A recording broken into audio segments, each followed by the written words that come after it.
There's something quietly unsettling happening across the United Kingdom right now. While cities like London, Manchester, and Birmingham continue to expand and thrive, dozens of smaller towns are slowly fading from the map. Not literally disappearing overnight, but gradually losing the very things that make a community sustainable: people, jobs, hope, and a future. Picture this. You're standing on a windswept high street in a British coastal town. Half the shops have metal shutters permanently pulled down. The ones that remain open sell either discount goods or takeaway food. The grand Victorian buildings that once housed thriving department stores now sit empty, their ornate facades crumbling, windows boarded up with weather-beaten plywood. The local youth club closed 3 years ago. The library cut its hours to just 2 days a week. And the people. They're either very old or very young, with that crucial middle generation increasingly absent, having moved away to find work in bigger cities. This isn't a scene from a dystopian novel. It's the reality facing at least 10 towns across Britain that might not survive as functioning communities beyond 2025. These aren't remote villages that time forgot. These are places with rich industrial histories, towns that once built ships, mined coal, manufactured steel, and welcomed hundreds of thousands of holidaymakers every summer. Places that genuinely mattered to the fabric of this nation. Let's start our journey on the northwest coast in a place that perfectly encapsulates this tragedy. Barrow-in-Furness, the shipbuilding town running out of time. Nestled at the tip of the Furness Peninsula in Cumbria, Barrow-in-Furness should be thriving. This isn't hyperbole. The town has been building some of the world's most advanced submarines for over a century. BAE Systems employs around 14,500 people here as of 2025, making it the single largest employer. The Port of Barrow was even granted royal status in September 2025 in recognition of its strategic importance to national defence. So what's the problem? The population has been declining for decades. Between 2011 and 2021, Barrow's population fell by 2.4%, making it one of only 5 local authority areas in the northwest to actually lose residents, while the regional population grew by over 5%. The current population sits at around 55,000, down from a peak of 77,900 in 1951. Walk through Barrow's town centre and you'll see why locals have described streets as plagued by boarded-up shops and broken windows. The Gothic Town Hall, built in 1886 as a symbol of prosperity when Barrow was home to the largest steelworks on earth, now stands as what residents call a painful reminder of its prosperous past. The Market Hall has been undergoing asbestos removal. Buildings are being demolished to make way for new developments that may or may not materialise. The irony is brutal. Over the next decade, Barrow's population is expected to grow from 60,000 to 90,000 as workers and their families move to support the submarine program. But the infrastructure isn't there. Affordable housing is scarce. The town centre is struggling. Young people who grew up here often leave for university or better opportunities and don't come back. The government has committed over £200 million through Team Barrow, a partnership between the government, Westmoreland and Furness Council, and BAE Systems, to transform the town. But here's the uncomfortable question. Is it too little? Too late? Can you regenerate a community that's been declining for 70 years with funding that might take a decade to make a visible difference? The clock is ticking, and Barrow isn't alone. Hartlepool. When the industry dies, what remains? Travel south along the coast to Hartlepool, and you'll find another town wrestling with the ghost of its industrial past. This North Sea port in County Durham was once a powerhouse of shipbuilding, steel, and coal export. A bombardment during the First World War killed 117 people here, precisely because Hartlepool was so strategically important. Today, a severe decline in heavy industries and shipbuilding followed the wars. The last ship constructed in Hartlepool, the Blanchland, left the slips in 1961. That's over 60 years of economic freefall, only partially arrested by retail development and attempts at regeneration. The numbers paint a bleak picture. Nearly 70% of Hartlepool's council budget is spent on social care, protecting the most vulnerable children and adults. Council tax represents 9% of median gross pay here, compared to just 2% in Westminster. Imagine paying more in council tax for your terraced house in Hartlepool than someone in a multi-million-pound London property pays. That's the reality. The median age has been rising steadily. Young people face limited career prospects. Officers have estimated that if social care were removed from the equation, a typical Band D property would see its council tax bill drop from £2,400 to less than £1,000. The town is essentially taxing its poorest residents to fund services for its most vulnerable, creating a vicious cycle that drives more people away. Yes, Hartlepool received £25 million from the government's Towns Fund in 2021. There are plans to improve the shopping centre, expand educational facilities, and boost connections between the town centre and the marina. But walk through Hartlepool today and ask residents if they feel optimistic about the future. The answers might surprise you. Because regeneration funding sounds impressive in press releases, actually transforming a community's prospects, that requires something much deeper than capital investment. Redcar, the day the steelworks died. Just up the coast from Hartlepool sits Redcar, a town that experienced what many consider the defining moment of British industrial decline in the 21st century. When the SSI steelworks closed in October 2015, more than 2,000 workers lost their jobs, ending over 140 years of steelmaking on Teesside. Imagine waking up one morning and learning that the industry that has defined your town, employed your parents, grandparents, and great-grandparents, paid for the schools, the roads, the community centres, is simply gone. Not downsizing, not relocating. Gone. The impact on the UK economy was immediate and devastating. In March 2016, just months after the closure, UK manufacturing output fell by 1.9% compared to the previous year. The steel sector alone saw a staggering 37% year-on-year slump. Britain's industrial sector entered its third recession in 8 years, and Redcar was ground zero. But statistics don't capture the human cost. These weren't just jobs lost. They were identities erased. Steelworkers who had spent 30, 40 years perfecting their craft suddenly found themselves unemployed in a town with few alternative industries.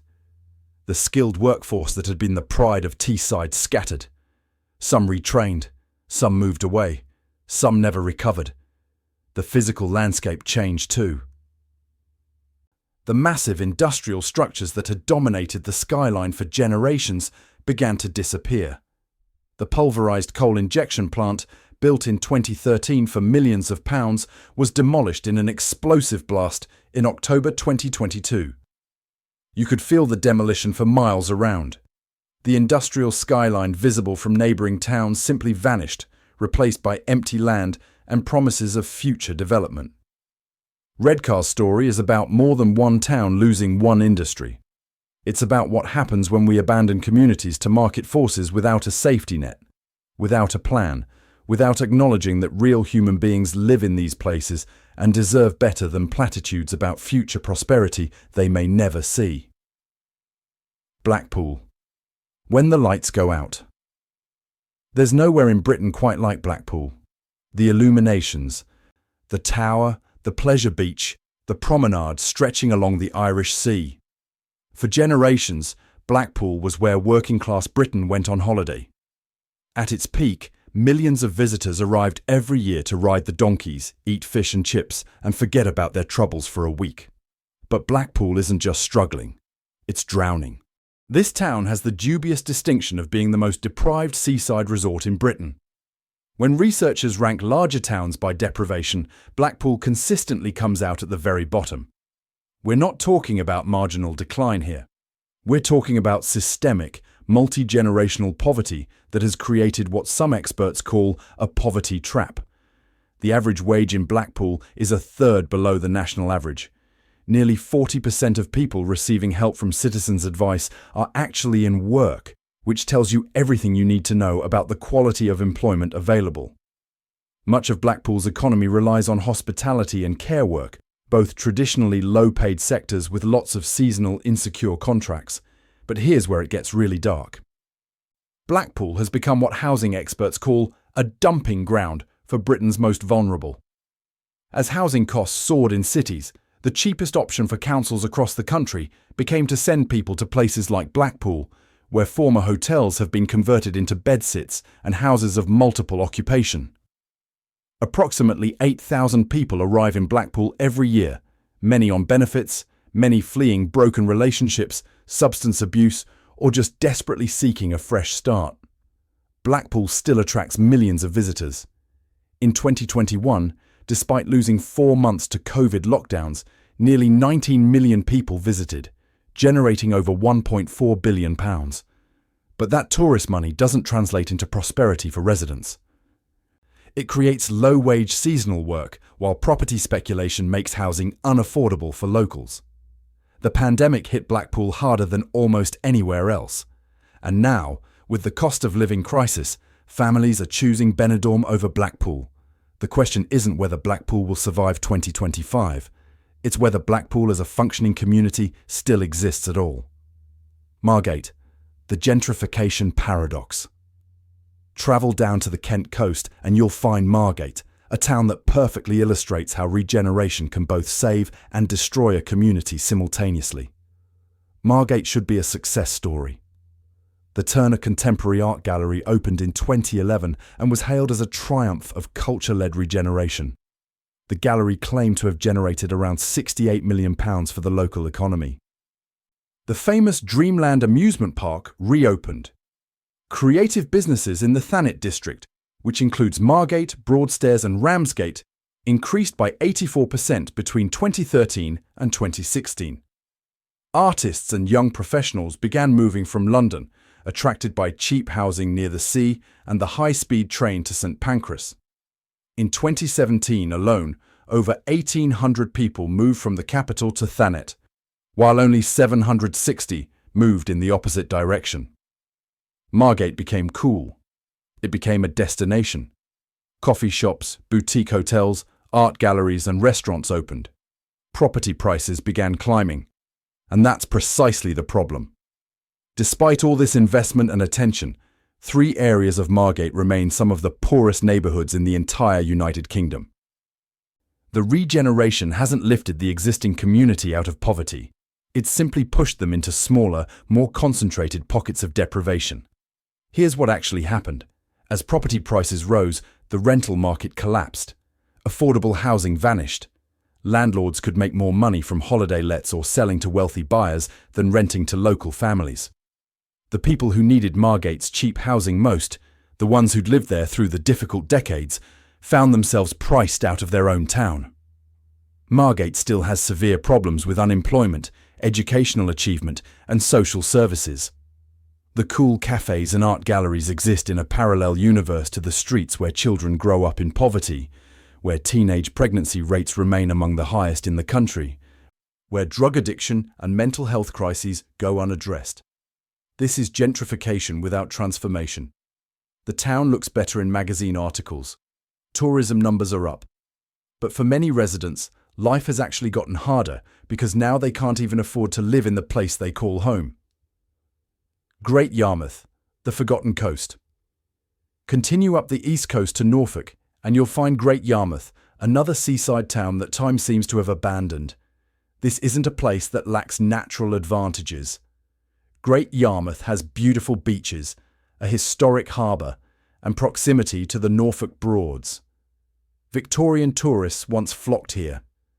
But Great Yarmouth today is a case study in coastal decline. Of the 20 neighbourhoods across the UK with the highest levels of out-of-work benefits, 7 are in coastal towns like this one.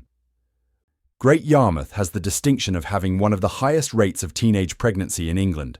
More than 40% of families with children in some neighbourhoods are headed by single mothers. The result is a community under enormous strain. Schools struggle with educational attainment. Health outcomes are poor. Job opportunities remain limited. The seasonal tourism industry provides some employment, but nothing that builds long-term prosperity. Great Yarmouth received government funding through various regeneration schemes, but the fundamental problems remain. How do you create a sustainable economy in a peripheral location with poor transport links when decades of underinvestment have eroded the community's foundations? Sunderland, the only major city, losing people. Let's talk about Sunderland, because this one should genuinely alarm you. Sunderland isn't a small coastal town struggling on the periphery. It's a city of around 275,000 people in the northeast of England. It has universities, a city centre, cultural venues, football clubs, and all the infrastructure you'd expect from a major urban area. And it's the only major UK city experiencing consistent population decline. Think about what that means. While every other significant city in Britain is growing, even slowly, Sunderland is shrinking. People are voting with their feet, and they're leaving. Sunderland's history makes this particularly painful. This was once one of the greatest shipbuilding centres in the world. The River Wear was lined with shipyards that built vessels for global trade and the Royal Navy. At its peak, Sunderland was launching more ships than anywhere else on Earth. The industry employed tens of thousands, supported entire communities, and filled the city with prosperity and pride. The statistics paint a grim picture. The city centre struggles with empty shops and low footfall. Young people leave for university and often don't return because there aren't graduate-level jobs waiting for them. The ageing population grows while the working-age population shrinks, creating the same fiscal crisis we saw in Hartlepool, where fewer taxpayers must support more services. Industrial production in the city has seen sharp falls.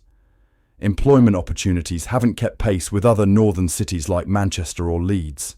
Average wages lag behind national figures. The sense of being left behind, of watching neighbouring cities progress while Sunderland stagnates, creates a psychological burden on top of the economic one. What makes Sunderland's situation particularly troubling is scale. When a small town declines, it's a local tragedy. When a major city declines, it represents a systemic failure of regional economic policy. Sunderland has received various pots of regeneration funding over the years. There have been retail developments, business parks, and schemes to improve the city centre. But none of it has arrested the fundamental problem. People are leaving, and they're not being replaced. The decline is attributed to industrial job losses, forcing residents to move away in search of work elsewhere. The city faces a vicious cycle. Population loss leads to reduced services and business closures, which makes the place less attractive, which drives more people away, which further reduces the tax base and service provision. Sunderland isn't going to disappear. It's too large for that. But it might become a shadow of itself, a place that exists but doesn't thrive, where the population ages and shrinks, where ambition goes elsewhere. That's a different kind of death, perhaps more insidious because it happens so gradually that each year doesn't feel catastrophic, but the cumulative effect over decades is devastating. Whitby, when paradise becomes unaffordable. Let's head back up to the Yorkshire coast to Whitby. Now, you might be thinking, wait, Whitby? The picturesque fishing town with the Gothic Abbey ruins and the connections to Dracula? The place that looks like a postcard of perfect England? Yes, that Whitby. And that's exactly the problem. Whitby is dying in a completely different way from the industrial towns we've discussed. The town isn't losing people because there are no jobs. It's losing its permanent population because it's become too desirable. Whitby has become a victim of what housing experts call the second home crisis. Wealthy buyers, many from London and the South East, have been purchasing properties as holiday homes and investment opportunities. The rise of platforms like Airbnb has made short-term holiday lets far more profitable than renting to local residents. The result? The permanent population is being squeezed out. Young people who grew up in Whitby simply can't afford to live there anymore. Even if they find decent work in tourism or local businesses, the housing costs have skyrocketed beyond their reach. Families are being forced to move to less expensive areas further inland. Local shops and services are closing because there aren't enough year-round residents to sustain them. Without regional governance and stronger local control, Whitby faces a future where it exists primarily for visitors, while the people who actually call it home are priced out to neighbouring towns. It's gentrification on a geographic scale, and it's happening across popular coastal areas in the north. Clacton-on-Sea, the education emergency. Down on the Essex coast sits Clacton-on-Sea. And if Whitby is dying from being too desirable, Clacton represents the opposite end of the spectrum. This is a town trapped in a cycle of low aspiration and poor outcomes that has persisted for generations. The statistics are genuinely shocking. 41% of adults in Clacton have no qualifications whatsoever. Think about that. In the modern British economy, where even basic jobs require digital literacy and credentials, nearly half the adult population has nothing on paper to show what they can do. This isn't because the people of Clacton are inherently less capable. It's because the town has suffered from decades of educational underinvestment and the persistent problem of low aspiration that affects many coastal communities. When young people grow up seeing limited opportunities, when the adults around them are stuck in low-wage work or unemployment, when there's nowhere obvious to aim for, aspiration itself becomes a casualty. Clacton, like Blackpool and Great Yarmouth, has become a destination for people seeking cheap housing. The town has struggled with high rates of welfare dependency, with some neighbourhoods showing 2/3 of working-age people on out-of-work benefits. The combination of low educational attainment and limited job opportunities creates what economists call a poverty trap, where each generation faces the same limited horizons as the one before. Clacton also struggles to recruit and retain good teachers. Coastal towns in general find it difficult to attract quality educators because the pay doesn't compensate for the higher cost of living in desirable seaside locations or the isolation of less desirable ones. The result is that the children who most need excellent education are least likely to receive it. This is how communities die from the inside out, not with a dramatic factory closure, but with a slow erosion of capability and hope across generations. Skegness. Growing old alone. Finally, let's travel to Lincolnshire and the seaside resort of Skegness. If you're noticing a pattern that most of these struggling towns are coastal, you're paying attention. Coastal towns face unique combinations of challenges that inland towns don't. Skegness has the distinction of being one of the oldest towns in the entire country. Not in terms of history, but in terms of population age. The median age keeps climbing as younger people leave and retirees move in, attracted by cheaper housing and the seaside. There's nothing inherently wrong with older populations. But when a town becomes disproportionately elderly, it creates enormous strain on health and social services, while simultaneously shrinking the tax base and workforce. Skegness faces poor transport links and peripheral location that limits economic opportunities. The town is essentially at the end of the line geographically, making it a likely loser in any competition for investment. Skegness represents the demographic time bomb facing many coastal towns. Too few young people to support too many old people, with inadequate infrastructure and economic base to address the imbalance. So that's 10 towns. 10 communities facing existential challenges as we move through 2025. 10 places that might not survive as functioning towns in any meaningful sense. But here's where the story takes a turn. We found 2 towns that are actually showing signs of resilience. So who are they? And what are they doing differently? Hull. When culture saves a city. Kingston upon Hull shouldn't be thriving. This East Yorkshire port city spent decades in decline after its fishing industry collapsed. The city was bombed heavily during World War II. Its docks fell silent. Its industries withered. For years, Hull was the punchline to British jokes about depressing places nobody wanted to visit. Then something remarkable happened. In 2017, Hull became UK City of Culture. Now, you might be thinking that's just a meaningless title. A PR exercise that changes nothing. And you'd be wrong. Hull used that designation as a catalyst for genuine transformation. Over 365 days, the city hosted thousands of cultural events, attracting millions of visitors. But more importantly, it invested heavily in permanent infrastructure. The waterfront was regenerated. Historic buildings were restored. New museums and performance spaces opened. Independent businesses moved into the city centre. Here's what made Hull different from failed regeneration attempts elsewhere. They didn't just build nice buildings and hope people would come. They invested in local artists, local businesses, local communities. They created opportunities for Hull residents, not just tourists. The cultural programme engaged over 95% of the city's population. The economic impact was substantial. The City of Culture year generated over £300 million for the local economy, but the long-term effects matter more. Hull's population has stabilised. Young people are staying or returning. The university has expanded. New businesses are opening. There's a genuine sense of optimism that didn't exist a decade ago.